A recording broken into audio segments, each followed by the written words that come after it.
la réflexion que je me suis faite en sortant aussi, c'est qu'on n'était ni dans une pièce radiophonique, ni au cinéma, ni au théâtre. On était à un endroit nouveau et inconnu pour moi en fait. Et ça, c'était vraiment, ça m'a beaucoup plu en fait. C'est ce nouvel espace ce nouvel espace artistique où il se passe des choses quoi. Dans un spectacle, dans la boîte noire de mes vidéos, alors là on est complètement immergé dans quelque chose d'inattendu. Évidemment, on n'est pas seul, mais on a une liberté de placement, de position, de déplacement à tout niveau, déplacement physique, mais pas que physique, déplacement sonore. Que cette évolution permanente des lignes, des différents motifs géométriques dans l'espace, mais du coup le fait que c'était très répétitif,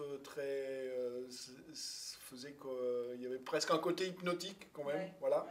Mais qui permettait de partir dans l'univers sonore. Il n'y a pas de comédien à regarder, mais il y a des images à se faire, donc fermez les yeux. Je trouve que le dispositif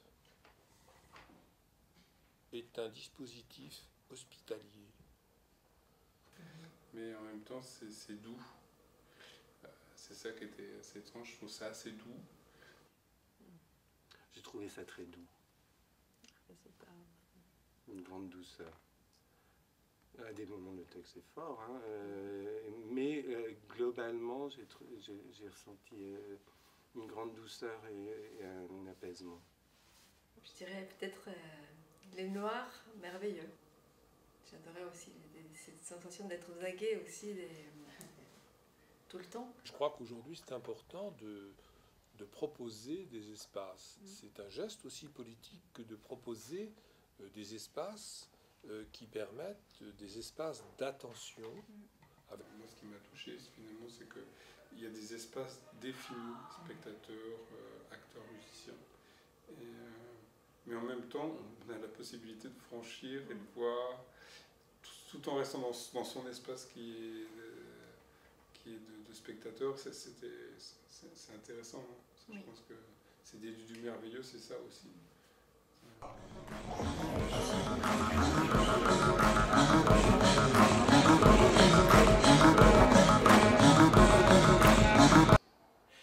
a les voix des comédiens qui sont une matière épaisse. L'aspect multidimensionnel, si on peut dire, c'est vraiment l'aspect de... Il y avait des histoires dans l'histoire, et des fois les différents niveaux de l'histoire sont entrelacés, on ne savait plus à quel niveau on était. C'est vraiment cet aspect... Il y a un monde qui déjà est nouveau, qu'on ne connaît pas, mais en plus dans ce même monde, il y a des rêves, il y a des vies après la mort, il y a d'autres choses. Et donc vraiment c'est cet aspect de poupée russe en fait, au final. Ouais, bon, le texte, c'est de la poésie, ça vient de la poésie. On n'est plus dans une histoire, enfin moi je l'ai pas ressenti comme ça. C'est la musique, j'ai plein de moments là où je me dis, ah oui, ben voilà, c'est les oiseaux de Lévinas, et puis peu importe, finalement, on est emporté, on se retrouve, on se perd.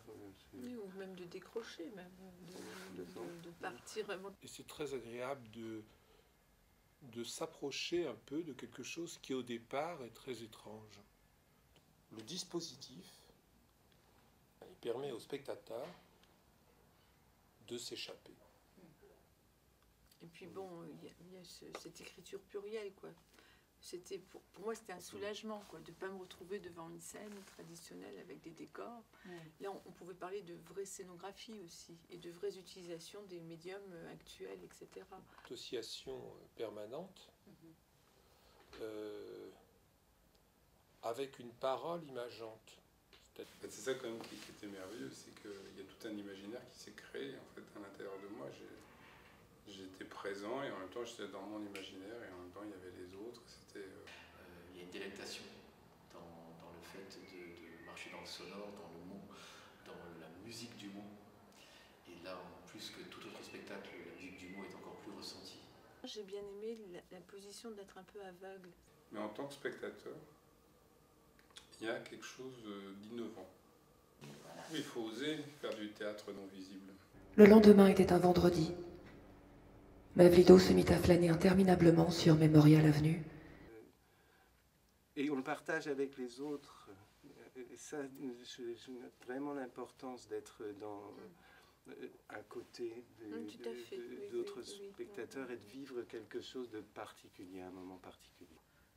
Parce qu'on n'est pas dans l'illustration, en fait, on est vraiment dans une expérience. Moi, je fais partie des gens qui suivent le travail de la compagnie depuis très longtemps et qui sont excités par ce questionnement permanent des différentes formes d'expression sur un plateau et de leur conjugaison et de leur tissage. Là, on arrive vraiment à une étape d'aboutissement de ce questionnement de plus en plus intéressante. Par provocation, j'ai envie de dire, ouais, et après? Parce que derrière ça, après, on peut encore sans doute aller plus loin dans la recherche, dans la surprise du spectateur, même moi qui vois dans quel état il se trouve, je ne manque pas de me dire que je risque d'être encore surpris de la prochaine envie de cette équipe de nous emmener encore ailleurs, dans une perception encore plus multiple, plus concrète, plus compilée, je ne sais pas. Après, difficile de trouver un mot, encore une fois, à la limite des mots. Peut-être qu'il n'y en a pas. Difficile. Toi. Mevlido serra Malia contre lui. Il avait des mots à l'arrière de la bouche, mais il ne les prononçait pas. Il avait envie de dormir ou de pleurer contre elle, épaule contre épaule. Rêve 1000 ans. En respirant fort, en oubliant les araignées. Rêve 1000 ans, sans croire que le fond existe. L'obscurité, le présent lugubre. Rôde 1000 ans. Les enquêtes en